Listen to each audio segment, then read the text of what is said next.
the horrors of Javed Iqbal. Welcome to The Most Evil, where we delve into the minds of history's most notorious serial killers.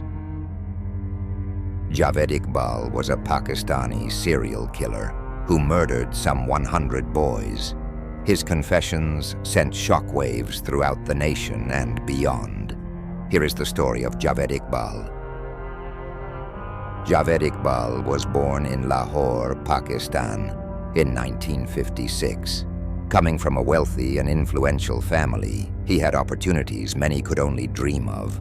He was one of the 4 boys and the 6th child in his family. His father, Muhammad Ali Mughal, was a trader and was at least moderately wealthy. His prosperous father bought a pair of villas where Javed Iqbal would later own and operate his steel recasting business. Outside of this, very little information is known about the man who would become one of the most nightmarish killers the world has ever known.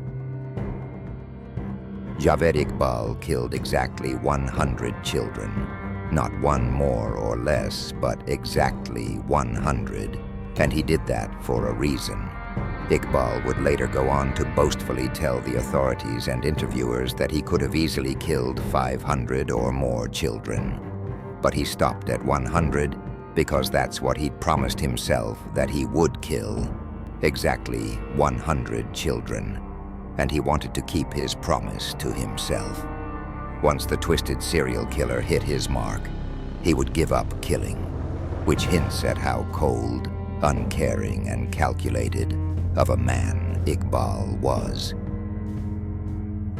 Iqbal's methodology was chillingly systematic, as he would later go on to admit himself, explaining in exact detail how he managed to kill 100 boys, aged 6 to 16. At some point, Iqbal set up a new business, a video game arcade, which would prove a fertile ground to commit just the type of murders he intended.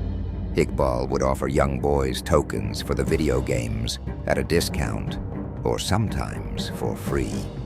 He would drop some money onto the floor and wait, watching for a boy to pick it up. Then at some point, he would declare that his money had been stolen and search everyone. Then he would take the thief who'd picked up the money into a back room and rape him. Apparently, on occasion, he would feel bad and let the would-be victims go, even giving them the money back. Other times, they'd be taken to his villa, where they'd be strangled. He also roamed Lahore's streets, targeting poor boys who'd run away from their families and taking them. The investigation into Iqbal's crimes was one of the most intense in Pakistan's history. It all began when a letter was sent to the police, allegedly from Iqbal himself, confessing to the murders and providing details that led them to his home. There they found evidence that corroborated his claims, including the remains of his victims.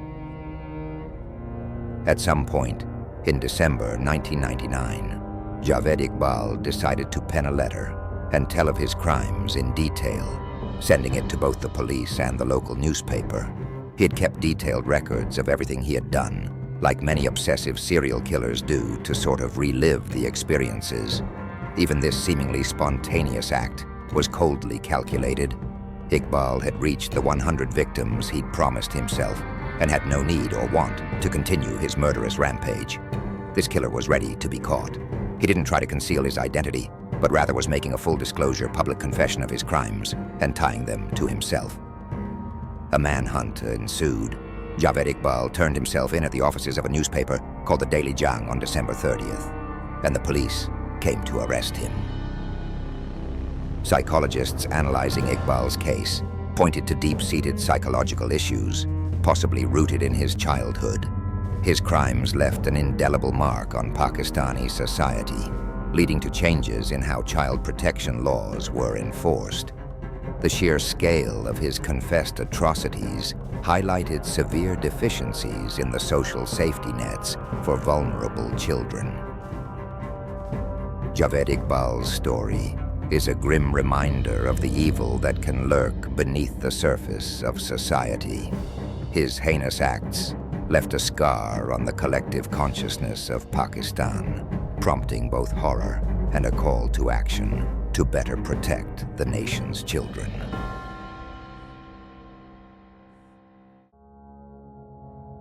If you found this video insightful, don't forget to like, share, and subscribe to our channel for more content on true crime and psychological analysis. Remember to stay vigilant, and until next time, stay safe.